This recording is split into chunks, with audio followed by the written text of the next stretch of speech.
Sidang 2016. Dan pemirsa, kami akan mengajak Anda melihat situasi terkini pasca diskorsnya sidang pada sampai dengan pukul 15 waktu Indonesia Barat. Sudah ada rekan kami, Elisa Sinaga di sana. Selamat siang, Elisa.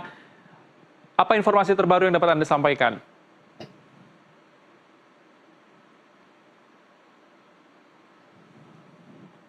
Ya, selamat siang Helmut dan juga pemirsa. Majelis Hakim Pengadilan Cirebon ini mengabulkan permintaan dari kuasa hukum ke-6 terpidana terkait pemeriksaan setempat yang akan diselenggarakan pada Jumat 27 September pukul 14 waktu Indonesia Barat. Dan di sini saya sudah bersama tim kuasa hukum dari ke-6 terpidana. Ini Bang Ruli Panggabean. Selamat siang, Bang. Selamat siang. Ini sebuah hadiah begitu ya, pemeriksaan setempat dilakukan meskipun bukan di malam hari ya, Bang?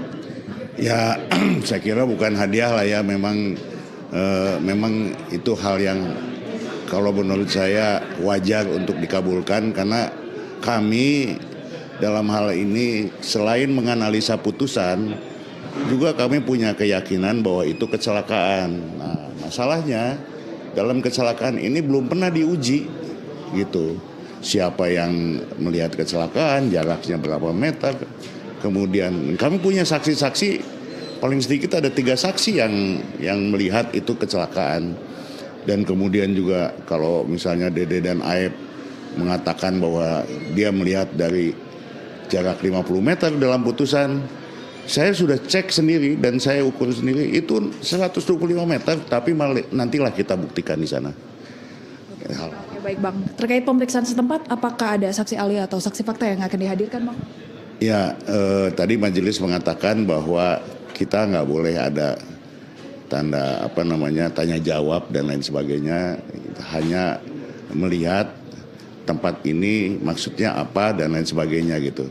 Kita datang ke tempat tanah kosong misalnya, ini maksudnya apa gitu. Itu kira-kira gitu. Jadi karena hal ini menyangkut dengan masalah keamanan. Jadi memang kita yang harus menyiapkan keamanan, dan untuk itu majelis minta bahwa betul-betul di sana tidak ada tanya jawab apalagi perdebatan gitu. Jadi apa yang akan dilakukan, apakah hanya olah TKP atau bagaimana? Semacam olah TKP lah ya, semacam olah TKP, yaitu kejadiannya ada di mana, kemudian siapa saksinya, lalu saksi ini melihat bagaimana dengan jarak berapa, dan lain seterusnya. Apakah saksi ini dari jarak 50 meter bisa melihat jelas motornya, nomornya, orangnya, dan lain sebagainya. Kemarin dalam persidangan yang lalu kita udah datangkan dokter ahli mata yang menyatakan nggak mungkin. Mata manusia itu paling jelas itu 15 meter gitu. Baik, saya ingin beralih ke pemeriksaan dari saksi fakta Bu Titin Prialianti hari ini. Nampaknya banyak kejanggalan-kejanggalan yang ada di persidangan di tahun 2016 sampai ada kata miris yang keluar dari tim kuasa hukum, begitu, Bang? Ya betul, karena ini buat saya adalah bencana buat profesi kami, profesi advokat. Kenapa? Karena fungsi advokat di dalam persidangan adalah aktif. Dia harus menjelaskan, dan kemudian hanya disitulah fungsinya advokat aktif. Kenapa? Karena dalam penyidikan dia tidak boleh aktif. Dalam penyidikan dia hanya boleh melihat dan mendengar, itu sesuai dengan pasal 115 KUHP gitu. Nah, di saat boleh aktif, tiba-tiba nggak dikasih berkas. Lalu bagaimana dia akan membela kliennya gitu. Ini yang buat saya menjadi miris. Itu pertama. Yang kedua, dia sudah bikin pembelaan. Kemudian pembelaannya itu nomornya salah. Seharusnya itu nomor perkara, tapi dia salah ketik jadi nomor kuasa. Apa yang terjadi? Hakim kemudian menyatakan bahwa tidak ada pembelaan karena kami tidak pernah memeriksa perkara itu. Kan itu luar biasa. Saya puluhan tahun jadi pengacara lah. Saya paham masalah ini. Kalaupun terjadi hal seperti itu, karena itu bukan hal yang prinsip, biasanya hakim akan mengajak, ini renvoy, ini bukan ini maksudnya nomor ini. Begitu gitu loh. Begitu juga soal kita minta berkas perkara di mana-mana di seluruh Indonesia sesuai dengan KUHP. Sesuai dengan KUHP itu bahwa ketika kita minta, apalagi sudah ada surat permohonannya, itu wajib diberikan oleh hakim, karena kalau tidak diberikan, dasar apa tuh si penasihat hukum bisa membela, pakai data-data apa gitu loh. Itu kan masalah yang buat saya ini menjadi bencana gitu. Makanya saya tadi katakan di dalam, jangan sampai hal ini terjadi lagi dalam persidangan-persidangan pidana di waktu yang akan datang. Ini buat luar biasa, dan ini katakanlah ini catatan hitam. Mudah-mudahan ke depan tidak ada lagi hal-hal seperti ini. Oke, yang ramai diperbincangkan ini Bang, adanya pernyataan dari Bu Titin terkait intimidasi terpidana Eko di ruang sidang pada pengadilan 2016 lalu. Ini nampaknya majelis hakim hanya dikatakan begitu, hanya memohon maaf karena oknum tersebut sedang sakit, oknum yang mengancam atau mengintimidasi terpidana Eko, Bang. Coba bayangkan ya, di dalam ruang sidang itu kan ruang terhormat gitu.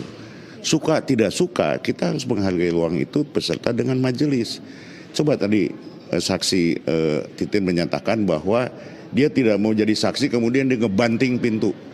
Coba, itu udah penghinaan kepada pengadilan. Kalau buat saya tadi juga geram mendengarnya. Wah, ada pengadilan, tapi majelis hakim pada waktu itu menyatakan maklum aja dia sedang sakit. Coba, ini hal yang betul, itu memang haknya hakim. Tetapi buat saya yang dari mulai sekolah-sekolah hukum, kita harus menghargai dan menghormati pengadilan, apalagi majelis yang memeriksa kasus itu, masalah tersebut gitu. Jadi buat saya ini hal yang tidak bisa ditolerir, tapi faktanya hakim yang bersangkutan kok bisa memaklumi itu gitu loh. Itu hal yang ya bolehlah, silahkan kita semua masyarakat penilai ini gitu.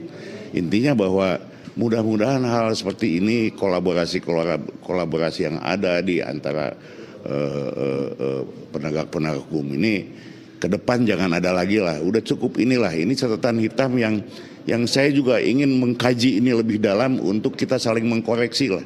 Saya tidak menyudutkan satu atau siapa penegak hukum yang mana, tetapi mari kita saling mengkoreksi gitu. Untuk kebaikan hukum ini ke depan di Indonesia ini gitu. Kalau enggak, bagaimanapun hukumnya, bagus hukumnya, kalau manusia yang menjalankannya nggak benar, ya beginilah jadinya. Itu yang saya bisa sampaikan. Nah, terkait rekaman suara peristiwa kesurupan yang nampaknya ini menjadi alat dari orang tua korban membuat dari peristiwa kecelakaan tunggal menjadi peristiwa pembunuhan. Jadi memang dipercayai. Namun rekaman suara peristiwa kesurupan dari Linda sendiri tidak dihadirkan dalam pengadilan. Nampaknya majelis hakim juga menolak begitu di pengadilan 2016 lalu. Iya, karena memang masalah ini masalah mistis, kayak kesurupan dan lain memang belum diatur dalam kitab undang-undang hukum pidana kita gitu. Jadi kalau hakim menolak, ya saya anggap itu hal yang wajar gitu. Tetapi masalahnya adalah mindset daripada para penegak hukum yang sudah sekian lama, khususnya itu orang tua korban, kok bisa dia meyakini dan percaya bahwa kesurupan itu adalah benar gitu. Karena sebelumnya kan dia bilang, saya tahunya ini kecelakaan. Tapi setelah ada peristiwa kemasukan dan lain sebagainya itu, jadi kemudian dianggap jadi petunjuk untuk dia membuat satu, katakanlah, penyelidikan yang mandiri gitu. Jadi ya itu menurut saya sangat disayangkan dan sangat memprihatinkan. Begitulah kondisi SDM penegak hukum kita saat itu. Ya, tapi akibat dari rekaman suara tersebut, ke-8 terpidana dijatuhi seumur hidup begitu ya? Ya, inilah yang saya bilang dalam persidangan selalu saya anggap bahwa ini kriminalisasi gitu loh.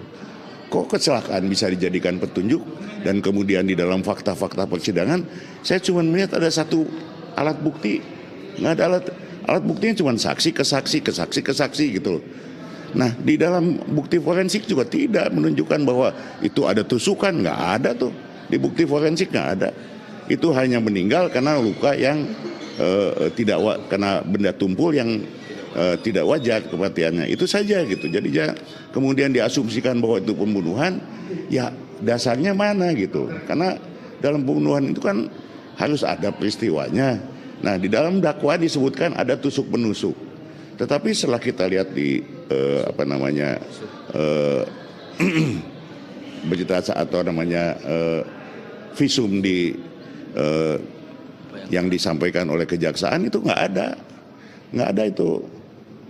itu bekas. Bahkan kemarin saksi ahli kami bawa dari rumah sakit khusus Hasan Sadikin, profesor, dia menyatakan tidak melihat adanya luka sayat yang mengakibatkan tusukan yang mengakibatkan meninggal gitu.